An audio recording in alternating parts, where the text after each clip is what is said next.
Throughout history, twins have inspired legends, sparked scientific debates, and fueled endless curiosity. Are their minds truly connected? Do they have their own language? How do they enjoy unique identities while sharing the identical DNA? From ancient myths to modern science, the world is fascinated by the secrets, the stories, and the surprises of twinhood. Are all twins identical? Is the trait passed along by the father or mother? Do twins have twin children?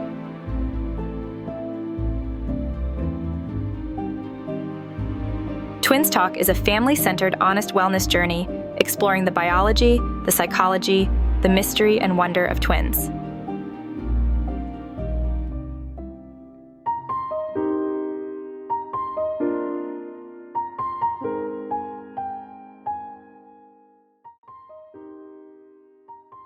Twins are just incredibly fascinating to outsiders and always have been. And it's really, as a psychologist, I can truly say it's a unique developmental journey. And I have studied it. And I also treat twins. And I have learned so much from my twin clients. This is also a podcast about the families of twins and their unique journeys as well, and really being able to speak to the extra challenges it takes to raise two children simultaneously of the same age. I am really looking forward to navigating this unique bond and all the challenges that come with being a twin and raising twins in this podcast. Guess what? We're both the smaller twin, and we're both born second. We didn't know that. I'm Paul O'Sullivan. I'm the executive producer of Twins Talk, and I'm an identical twin, unrelated to Dr. Lewis, to Margot, and we are the host and co-host of Twin Talk. People ask me, I don't know if they've asked you, what is it like to be a twin? And the answer I came up with when I was a real little kid was, I don't know what's it like not being a twin. I just think it's an interesting topic, so I want to produce a podcast around it. But you've dedicated your entire professional life to being a twin and understanding twins. Describe that journey. Well, honestly, Paul, I think that all good therapists go to school to figure themselves out. And I was definitely no different in that regard. So I did something that I like to call me-search instead of research, to really illuminate that journey I had with my sister, Caitlin, and better understand it. So really, when I was an adolescent, I think that was really where my struggle as a twin started to flare up. And I really didn't feel like anyone really addressed those core issues and really connected it to this unique experience, that the twinship was completely left out in addressing issues I was having. And so I really went to school with the passion and the desire to pursue a way of helping twins that and to really understand their unique development and to use that to better help twins understand their issues. Is there a lot of research on twins? How difficult was this body of science to access? Well, we're seen as freaks of nature. And unfortunately, we've been used for genetic comparisons because we are the perfect scientific kind of paradigm And unfortunately, a lot of twin, in terms of the social aspects of twins and psychological aspects of twins, have been ignored until there's a lot of case studies. And in the 1950s, 60s, I believe there was more traction in terms of really understanding that experience and not just using us as genetic guinea pigs. And so I really found, I had to dig, but I found some literature about, twins and identity, which was ultimately what I wrote my dissertation on, identity development. Wow. Yeah.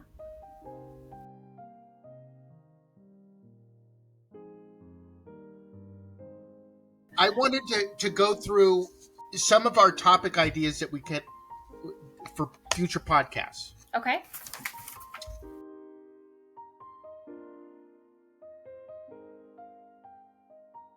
Twins are separated at birth and then they're reunited.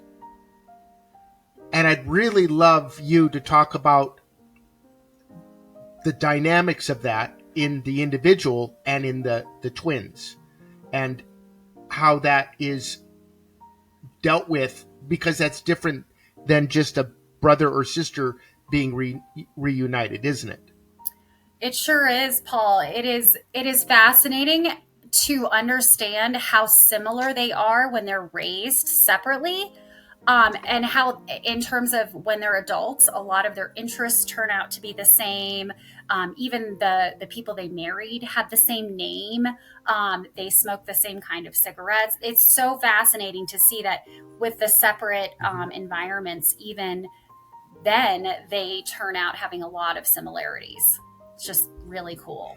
Maybe part of that show will be self-reveal of how the two of us are similar and different than our own twins. Yeah. Due to environmental factors and stuff.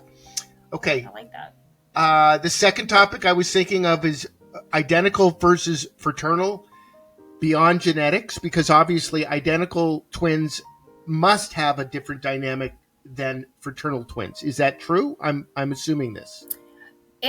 It is true, but I don't ever like to put generalities on things, because I think everybody is unique in their own way, right? But I do think that, typically identical twins, but fraternal twins can actually look more alike than identical twins. So I really think it depends on how physically similar you are, that kind of drives that vote. Does that make sense? Yeah. Yeah. But what's interesting about fraternal twins is they suffer a lot of the same identity stuff. For example, we don't get our own birthday. That is true. That is true. Every year, same day. we're yeah. Every year they're reminded you're not really that special. You're not only half as special as every other person. Anyway, twins in history. I want to do a deep dive and share with you twins in history. That's something that I think will be absolutely fascinating. I love that. And have that as a podcast. Wouldn't that be fun? So fun. I really the enjoy myths, that. The legend, the Gemini, all that. I just think it's so interesting because it's about what other people think about twins. Right. And even the celebrities that we didn't even know had twins. It's so cool how they grew up twins. Oh, yeah, that's true. You're like, the cliche, oh, there's another one of you. There's two of you? I get that a lot. There's two of you. No, there's not two of you. Anyway, let's see, 4. FAQ, common questions about twins. So what I want to do is I'm going to start collecting. We should both start collecting lists of questions that you think people most frequently ask, and we'll go through it on that show, and we'll answer those questions. Okay, sounds good. I'll start working on that. Twin loss, healthy twins separated. Now, my twin is in California, and I'm on the East Coast, and so we're very physically separated, but we talk to each other almost on a daily basis, in one way or another. But we're now old enough. I'm 64. I'm starting to think, he's in really good physical shape, but you never know. But one of us is going to pass before the other. So I'm starting to think of this idea of being separated. Right. And that's going to be a really intense podcast. Indeed. And it's something that affects all twins. It's one of the most traumatic experiences, I would say, in a twin's life, for sure. Yeah. So I feel fortunate that we'll cover that topic before it happens in my life. So perhaps I'll be a little bit more prepared. God. Or I can prepare him. Well, anyway, preparation is key. Right. Get your will done. Marriage, intimacy outside twinhood. And what I was thinking with that topic was I wanted to find out from you, because you know, therapy is about not just the person that's in the therapy, but the whole social dynamics around that person. Right. I remember many years ago reading the book People of the Lie by M. Scott Peck, and I took away from it that when he treated people, he was treating the family, not the patient.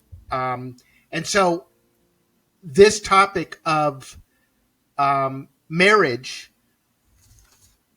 our spouses have to deal with the fact that their spouses are identical twins and that dynamic.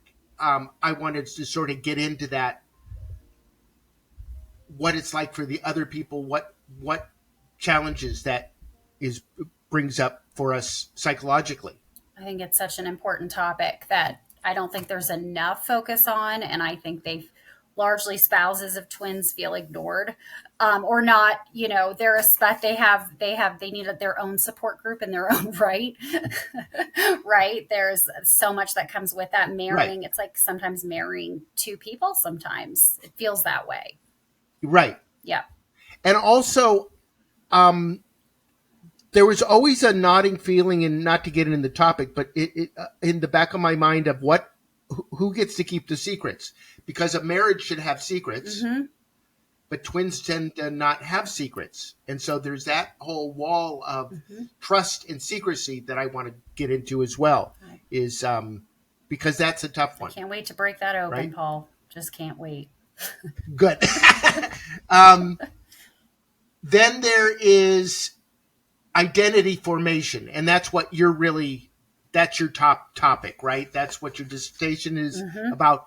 And in the intro that we have, I selected an image of twin, they're Asian monks, or appear to be Buddhists. And there's a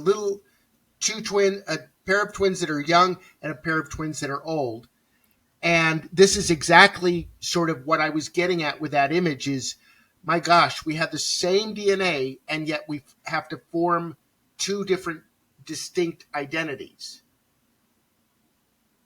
And that's the topic that I think is almost endless. Indeed.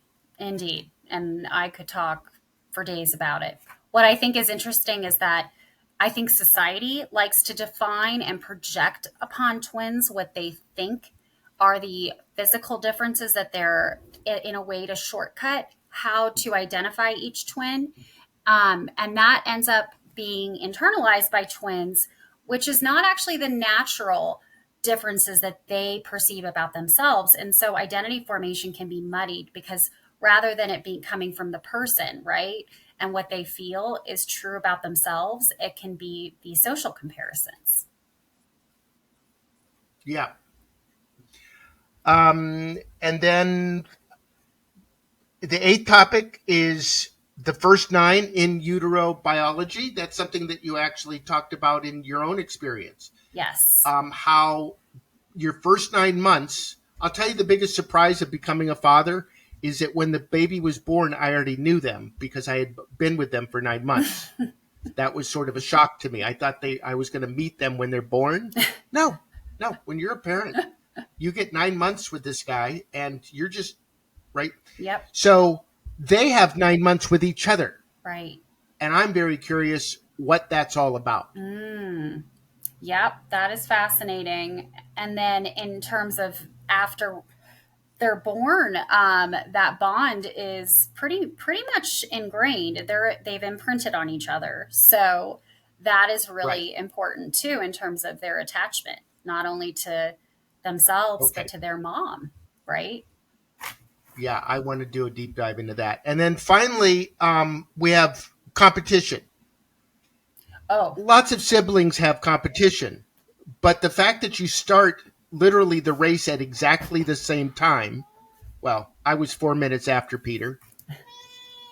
The race of life at exactly the same time, the competition is more, I would think, intense and indeed. ever present. Yes. And because everybody's talking to you as a single person too. And the fighting is oftentimes more intense as well. Boundaries are blurred with twins, so we can just go at it. Yeah. So my fights were infamous in my sorority house with my sister. We lived in the same house, and they could hear us yelling down the hall whenever I would steal a piece of clothing from her and not tell her, because it was one big wardrobe, but it wasn't. Right. Yes. Wow, that's interesting. And that's the other thing is I think there's so much difference that we'll learn about each other because of your female perspective. Mm-hmm. Like I never shared clothes with my brother Peter. Oh, interesting. That was never a thing. I would more likely take his car without his permission than wear his shoes without his permission. Oh my. Well, that's like, go big or go you home. Didn't crash it or do anything like that or dent it. No, he was good at that, but that's another story. Okay. So the last thing I wanted to mention to you about our podcast is that is this early August, I'm going to go to Ohio, to Twinsburg, Ohio, to the 50th anniversary of the Twins Day Festival. Wow. And big deal. What I want to do when I'm there is do a lot of interviews of twins. And I thought the two of us could create, I'd like you to take the lead on it. Did you ever see the TV program, The Actors Studio? Yes. Where a guy interviews actors? I did. Okay. Yes. And at the end, he has on Bravo. 7 questions from some. Yes. Yes. I love that. So I'm thinking of the same thing. Mm-hmm. I'm thinking that you, the two of us, with you taking the lead, could create some questions that we could that I could pose to twins at Twins Day Festival and record it, and then bring those interviews and those answers back to our podcast to use for the next year. So, and go have a fun time at a festival in Ohio too. And not feel alone because you're surrounded by like 3,000 of other twins. It's pretty amazing. Right. And they're all going to want to be interviewed. That's why they're there, is they love their twinness. It's going to feel so nice to belong. Right? I know. I love it. Yes. You will have quite the community there that'll just embrace you. Well, I'm looking forward to it. So that's what I think Twins Talk, 2 Peas in a Podcast, are going to be all about. So did I miss anything? Do we have any other information that we want to share? We'll put up the website to your practice. Okay, sounds good. At the end of the video. All right. We would invite folks to write us or contact us with any questions you have, or if you'd like to be on the podcast. We're developing it, as you can see, on the fly. And I'm really excited about this. This is going to be so fascinating to me. I love it. I can't wait to be a part of this. It's going to be so fun and entertaining and also educational, informative, and personalized. You'll get to know each of us a little bit better as well and our own twin stories. And if we do our job right, it'll add to everyone's wellness, that they will know that they are more healthy at the end of the podcast than before because of twins. You might understand yourself better because of this, for sure. Wouldn't that be amazing?